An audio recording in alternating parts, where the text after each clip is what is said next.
a का मान 5x plus 10 दिया हुआ है 10 डिग्री है ना, और b का मान दिया हुआ है 4x माइनस 20 डिग्री, ये डिग्री है,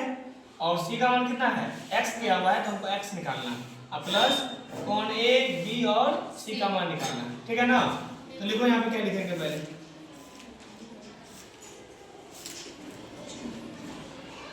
त्रिभुज एबीसी लिख देंगे पहले। एबीसी में हम जानते हैं तीनों कोणों का योग कितना होता है 180 डिग्री, यानी कोण ए प्लस कोण बी प्लस कोण सी बराबर 180 डिग्री, ठीक है ना। अब यहाँ ध्यान देना है कोण ए का मान कितना दिया है सवाल में 5x प्लस 10 डिग्री, अब यहाँ देना है बी का मान 4x माइनस 20 डिग्री और प्लस x का मान सी का मान x बराबर कितना हो गया 180 डिग्री। अब ध्यान देना x वाले को एक जगह कर देंगे तो कितना हो रहा है 10x है ना, और ध्यान दो 20 डिग्री में से 10 डिग्री क्या हो रहा है माइनस 20 है, उसमें 10 जुट रहा है तो कितना हो जाएगा माइनस 10 डिग्री, यहाँ क्या लिखेंगे माइनस 10 डिग्री बराबर 180 डिग्री, तो 10x बराबर कितना हो जाएगा 180 डिग्री माइनस किया तो क्या हो जाएगा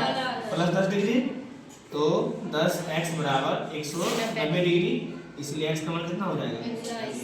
यहाँ तो ठीक है ना, क्लियर। अब ध्यान दो क्या करेंगे, अब जब x का मान निकल गया है तो हम लिखेंगे इसीलिए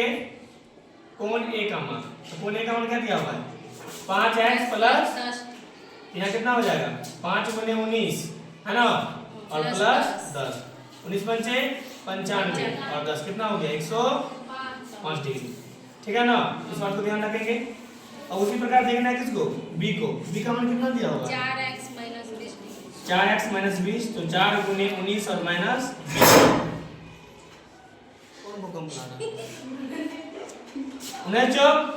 76 डिग्री माइनस 20 घटा कितना हो जाएगा 56 डिग्री, और c का मान कितना x था ना, तो x का मान डायरेक्ट लिख देंगे क्या हो गया सब कुछ क्लियर।